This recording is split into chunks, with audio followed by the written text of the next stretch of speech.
Assalamualaikum everyone, welcome to my YouTube channel. My name is Sana Fatima and I am a physics teacher. अपने इस channel पर मैं FSA के course के according lectures upload करूंगी and I hope कि वो आप लोगों के लिए हेल्पफुल हो। स्टार्ट करते हैं सेकेंड ईयर के पहले चैप्टर से, which is chapter number 12, electrostatics. तो चैप्टर के स्टार्ट में हमें कुछ बेसिक टर्म्स की अंडरस्टैंडिंग डेवलप करना ज़रूरी है, जिनमें सबसे पहले है हमारे पास इलेक्ट्रोस्टैटिक्स। इलेक्ट्रोस्टैटिक्स क्या है?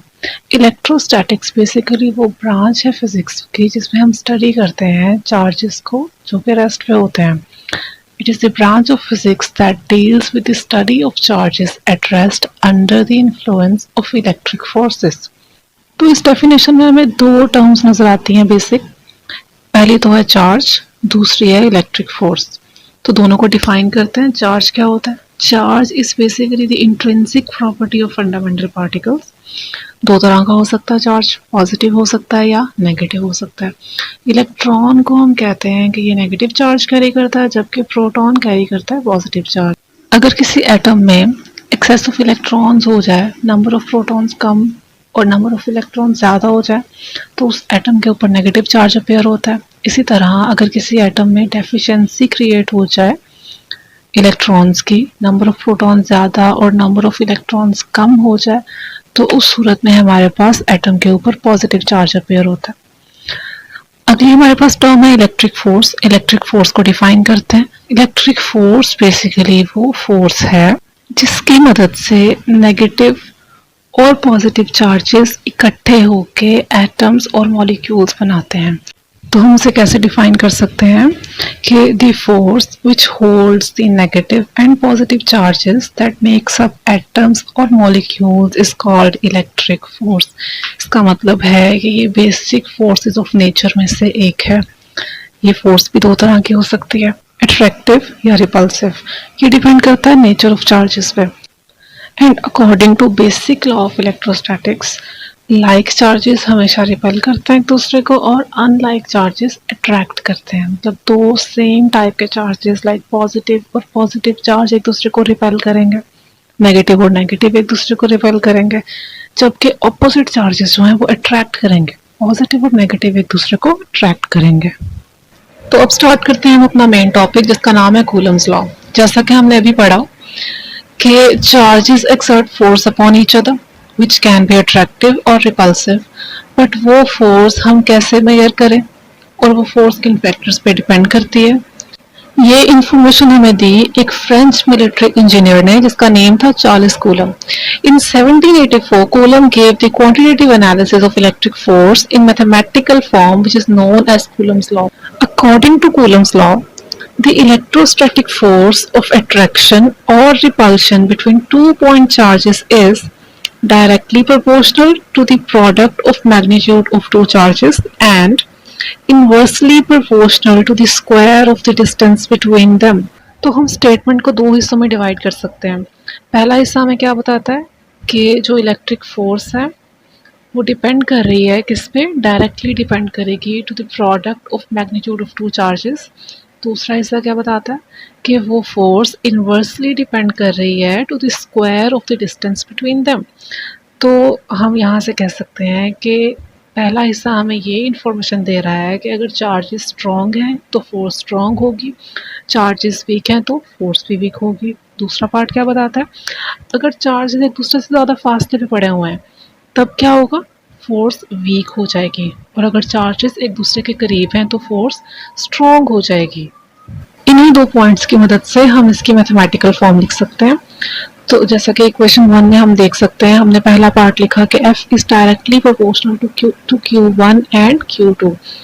फोर्स डायरेक्टली डिपेंड कर रही है to the product of the magnitude of two charges. और सेकेंड पार्ट ऑफ स्टेटमेंट को हम इक्वेशन नंबर 2 में लिखते हैं कि F is directly proportional to 1/r², या हम यूं भी कह सकते हैं कि F is inversely proportional to r²। दोनों इक्वेशंस को कंबाइन करेंगे, हमारे पास कंबाइंड फॉर्म बनती है F is directly proportional to Q1 Q2 over r²। As we know that proportionality sign जब भी खत्म करेंगे उसे इक्वालिटी में चेंज करेंगे तो एक कांस्टेंट आएगा तो यहाँ पे कांस्टेंट अपेयर होता है, उस कांस्टेंट का नाम है के, जिसको हम प्रोपोर्शनैलिटी कांस्टेंट या इलेक्ट्रोस्टैटिक कांस्टेंट का नाम देते हैं। तो हमारे पास फाइनल फॉर्म आ गया इक्वेशन 3 की फॉर्म में, where f is equal to k q1 q2 over r square। अब हम देखते हैं कि जो कांस्टेंट के अपेयर हुआ है हमारे इक्वेशन नंबर 3 में, ये किन फैक्टर्स पर डिपेंड करता है। तो बेसिकली जो कांस्टेंट है यहाँ पे के, दो फैक्टर्स पर डिपेंड करता है।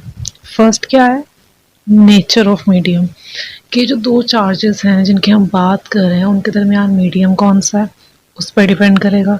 और दूसरा फैक्टर क्या है कि हम सारी मेजरमेंट्स किस सिस्टम ऑफ यूनिट्स में कर रहे हैं। तो अगर हम बात करें स्पेस की as a medium between charges, और हम अपनी कैलकुलेशन करें in system international of units, तो हमारे पास जो के की वैल्यू है वो हम इस फॉर्मूला से कैलकुलेट कर सकते हैं, 1 divided by 4 pi epsilon naught. Epsilon not क्या है यहाँ पे, एप्सिलॉन नॉट है परमिटिविटी ऑफ फ्री स्पेस। ये जो फैक्टर है ये मीडियम डिपेंडेंट फैक्टर है। अगर यहाँ पे स्पेस नहीं होगी, कोई और मीडियम होगा जिसके बारे में हम आगे बात भी करेंगे, तब यहाँ पे चेंज आ जाएगा। तो स्पेस के लिए इस फैक्टर की वैल्यू है 8.85 इंटू 10 रेज़ टू पावर -12। ये फैक्टर बेसिकली हमें बताता है कि कोई मीडियम कितना अलाउ करता है अपने अंदर से इलेक्ट्रिक फोर्स को गुजरने के लिए। इस वैल्यू को अगर हम के फॉर्मूला में पुट करें तो हम के की वैल्यू कैलकुलेट कर सकते हैं, जो कि हमारे पास आ जाएगी 9 into 10 raise to power 9 newton metre square पर कूलम स्क्वायर। और हम के की फॉर्म में इक्वेशन 3 को रीराइट भी कर सकते हैं, जो कि हम यूं लिखेंगे, f is equal to 1 divided by 4 pi epsilon naught q1 q2 over r square. और इसे हम यहाँ पे इक्वेशन 4 का नाम दे देते हैं। अब हम देखते हैं vector form of Coulomb's law. As we know that force is a vector quantity, तो हम कूलम्स फोर्स को वेक्टर फॉर्म में कैसे लिखें वो देखते हैं। तो सबसे पहले हमारे पास यहाँ पे पॉइंट आता है कि Coulomb's force is a mutual force, मतलब ये बामी फोर्स है। ऐसा नहीं है कि सिर्फ एक चार्ज दूसरे पे लगा रहा है, दूसरा पहले पे नहीं लगा रहा, दोनों चार्जेस एक दूसरे के ऊपर फोर्स लगा रहे हैं, जो कि ऑपोजिट इन डायरेक्शन होती है। अगर हमारे पास दो चार्जेस हों, जैसा कि डायग्राम में शो भी किया हुआ है, Q1 और Q2, अगर Q1 फोर्स लगा रहा है Q2 पे, तो Q2 भी फोर्स लगाएगा Q1 पे। तो हम यहाँ पे सिंबल्स देते हैं। हम कहते हैं कि F21 वो फोर्स है जो चार्ज Q2 पे लग रही है Q1 की तरफ से, और F12 वो फोर्स है जो चार्ज Q1 पे लग रही है Q2 की तरफ से। तो अब हम F12 और F21 दोनों फोर्सेस को मैथमेटिकल फॉर्म में लिखते हैं। वेक्टर फॉर्म में अगर हमने फोर्स को लिखना है तो हमें पता है मैग्नीट्यूड के साथ साथ हमें यूनिट वेक्टर भी लिखना पड़ेगा।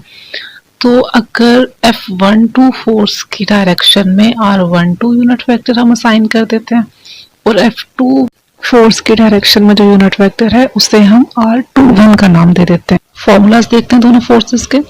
F12 is equal to 1 divided by 4 pi epsilon naught into Q1 Q2 over R square, R12 unit vector, where R12 is equal to unit vector directed from Q2 to Q1. Similarly, F21 is equal to 1 divided by 4 pi epsilon naught Q1 Q2 over R square, R21 unit vector, where R21 is equal to unit vector directed from Q1 to Q2। तो अगर हम diagram को देखें तो unit vector R12 और R21 क्या represent कर रहे हैं, फोर्स की डायरेक्शन, और दोनों की डायरेक्शन क्या है, एक दूसरे के ऑपोजिट। तो इसका मतलब ये हुआ कि हम R12 unit vector is equal to minus R21 unit vector के लिख सकते हैं, क्योंकि दोनों एक दूसरे के ऑपोजिट डायरेक्शन में है। और अगर हम यही R12 की वैल्यू F12 फोर्स में पुट करें तो R21 को हम रिप्लेस कर देते हैं माइनस R12 के साथ। माइनस साइन को ब्रैकेट से बाहर निकालेंगे और माइनस के बाद वाली पूरी की पूरी टर्म जो है वो हमारे पास F21 फोर्स की वैल्यू के इक्वल है। यहाँ पे हमने उस वैल्यू को रिप्लेस कर दिया F21 के साथ। हमारे पास क्या इक्वेशन आई, F12 is equal to minus F21। तो क्या मतलब हुआ कि जो दो चार्जेस एक दूसरे के ऊपर फोर्स लगा रहे हैं वो equal but opposite to each other है। एक और बात भी हम यहाँ से कह सकते हैं, स्टेटमेंट बना सकते हैं कि कूलम्स लॉ जो है वो in accordance with Newton's third law of motion है। ओके, तो अब हम देखते हैं effect of medium on electric force between two charges, कि अगर हमारे दो चार्जेस के दरमियान जो मीडियम है जिसको हमने पहले फ्री स्पेस कंसीडर किया है, अब वो खाली जगह नहीं है, वो स्पेस नहीं है, वैक्यूम नहीं है, वहाँ पे हमने कोई इंसुलेटिंग मीडियम जिसको हम डाइलेक्ट्रिक का नाम देते हैं वो इंसर्ट कर दिया, तो क्या होगा, it will reduce the electrostatic force as compare to free space by a factor epsilon r. Epsilon r क्या है, रिलेटिव परमिटिविटी। इसकी वैल्यू डिपेंड करती है नेचर ऑफ डाइलेक्ट्रिक पे। तो अगर हम फ्री स्पेस के अलावा किसी और मीडियम की बात करते हैं, डाइलेक्ट्रिक मीडियम की बात करते हैं, तब हम अपनी फोर्स को कैसे लिखेंगे, फॉर्मूला हमारे पास ये है, F की जगह हम F डैश का सिंबल यूज कर रहे हैं हम, ताकि हम डिफ्रेंशिएट कर सकें इसे प्रीवियस इक्वेशन से। F dash is equal to 1 divided by 4 pi epsilon naught epsilon r. Epsilon naught के साथ अब हमारे पास रिलेटिव परमिटिविटी का फैक्टर भी आ गया। आगे सारा फैक्टर वही है, Q1 Q2 divided by r square. Complete formula वही है जो हमने इक्वेशन 4 में पढ़ा है, सिर्फ फर्क क्या है कि हमारे पास एप्सिलॉन नॉट के साथ एप्सिलॉन आर का फैक्टर भी आ गया है, जो कि शो कर रहा है कि यहाँ पे कोई डाइलेक्ट्रिक मीडियम है। अगर हम इस 1 बाय एप्सिलॉन आर को बाहर निकालें, बाकी टर्म को हम ब्रैकेट के अंदर लिखें, तो हमारे पास क्या बन जाएगी equation, F dash is equal to 1 by epsilon r, और ब्रैकेट में हमारे पास मौजूद है 1 divided by 4 pi epsilon naught Q1 Q2 over r square, और ये वही फैक्टर है जो इक्वेशन 4 में मौजूद है। इक्वेशन 4 में हमने देखा था F is equal to 1 by 4 pi epsilon naught Q1 Q2 over r square, तो इसका मतलब है हम इस पूरी ब्रैकेट को रिप्लेस कर सकते हैं F के साथ। हमारे पास क्या इक्वेशन आ गई, F dash is equal to F over epsilon r. इसको अगर हम रीअरेंज करें तो हमारे पास इक्वेशन बनती है F is equal to epsilon r F dash, और एप्सिलॉन आर की वैल्यू हमेशा ग्रेटर देन 1 होती है, ऊपर पॉइंट में मेंशन भी किया हुआ है। तो इसका मतलब है कि F हमेशा ग्रेटर होगा F डैश से। क्या मतलब हुआ कि हमारे पास जो फोर्स है इलेक्ट्रिक फोर्स, उसकी वैल्यू मैक्सिमम होगी अगर हम फ्री स्पेस की बात करें। उसके अलावा कोई भी डाइलेक्ट्रिक मीडियम ले लें तो फोर्स की वैल्यू हमेशा रिड्यूस हो जाती है। रिलेटिव परमिटिविटी को डिफाइन करने के लिए हम एक बार दोबारा प्रीवियस इक्वेशन को देखेंगे, इसको रीअरेंज कर सकते हैं हम in terms of epsilon r. तो हमारे पास आ जाएगा epsilon r is equal to F divided by F dash. इस फॉर्मूले की मदद से हम रिलेटिव परमिटिविटी की डेफिनेशन बना सकते हैं। हम क्या कह सकते हैं, रिलेटिव परमिटिविटी क्या है, it is the ratio of electrostatic force between two charges in vacuum to the force when the medium between the charges is dielectric। Ratio है ये किन किन दो चीजों की, वो फोर्स जो विद वैक्यूम है दो चार्जेस के दरमियान, to the force when the medium between the charges is a dielectric medium। एक और चीज यहाँ से हमें पता चलती है वो ये है कि रिलेटिव परमिटिविटी जो है वो रेशो है दो सिमिलर क्वांटिटीज की, इसलिए इसका कोई यूनिट नहीं होगा, ऊपर भी फोर्स है नीचे भी फोर्स है, दोनों के यूनिट कैंसिल आउट हो जाएंगे, इसलिए रिलेटिव परमिटिविटी एक यूनिट लेस क्वांटिटी है। ये पॉइंट एमसीक्यूज के लिए भी इम्पोर्टेंट है। उसके अलावा for free space relative permittivity की वैल्यू हमारे पास 1 आती है, और फॉर एयर इसकी वैल्यू 1.0006 है। ये दो वैल्यूज भी एमसीक्यूज के पॉइंट ऑफ व्यू से बहुत इंपॉर्टेंट है। तो यहाँ पे हमारा कूलम्स लॉ का टॉपिक खत्म हो जाता है। If you have any question feel free to comment down below. Thank you very much.